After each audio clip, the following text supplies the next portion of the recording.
ఇద్దరు వ్యక్తులు బండి మీద తీసుకెళ్ళిపోయారు. తీసుకెళ్ళిపోయి మాకు ఈలోపు పిల్ల కనబడలేని ఫోన్ చేస్తా ఉన్నాము. మా ఫ్రెండ్స్ అందరం కలిసి ఎత్తుకుతున్నాం. ఎదుగుతుంటే కొంతమంది మీద అనుమానం వచ్చి ఫోన్లు చేస్తా ఉన్నాగా వాళ్ళకి ఫోన్ చేయగానే పిల్లని తీసుకొస్తున్నారు.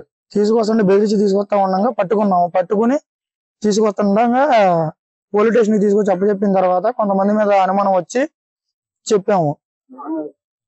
పిల్లని ఏమన్నా అడిగారా మీరు? అడిగామన్నా.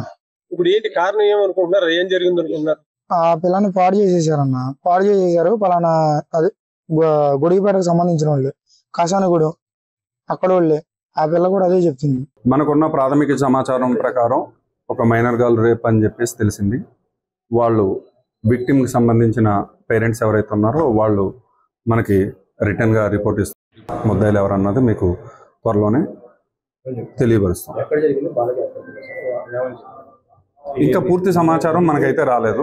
ఇంకోసారి మీకు పూర్తిగా అందజేస్తాం. బాలికని మనం అడగకూడదండి. మనకి lady SIs, lady constables, head constables ఉన్నారు, అలాగే ఎంపీఓ ఉన్నారు. వాళ్ళు మాట్లాడతారండి వాళ్ళతో, బాలికతో. అలాగే వాళ్ళ మదర్ ఉంది, మేనత్ ఉంది, వాళ్ళు మాట్లాడతారు. వాళ్ళ ద్వారా మళ్ళీ మా లేడీ కానిస్టేబుల్స్ ఎవరైతే ఉన్నారో వాళ్ళ సమాచారం తీసుకుని మాకు తెలియపరుస్తారు. అదేవిధంగా వాళ్ళ పేర్లు కానీ ఏవి కానీ ఎఫ్ఐఆర్లో కూడా రావండి.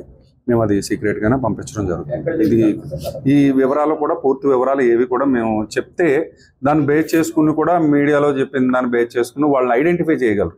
కాబట్టి ఎక్కడ జరిగింది, ఎలా జరిగింది అన్నది కూడా ఆ సమాచారాన్ని అంతా గోప్యంగా ఉంచుతున్నాం. కానీ ముద్దాయిల్ని అదుపులోకి తీసుకుంటాం. త్వరలో తీసుకున్నామండి. ఇద్దరిని అదుపులో తీసుకున్నామండి. ఇద్దరు మన దగ్గర ఉంది. మరిన్ని వీడియోస్ కోసం ఛానల్ ని సబ్స్క్రైబ్ చేయండి. లేటెస్ట్ అప్డేట్స్ కోసం వాట్సాప్ ఛానల్ ని ఫాలో అవ్వండి. ఆ లింక్ డిస్క్రిప్షన్ లో ఉంది.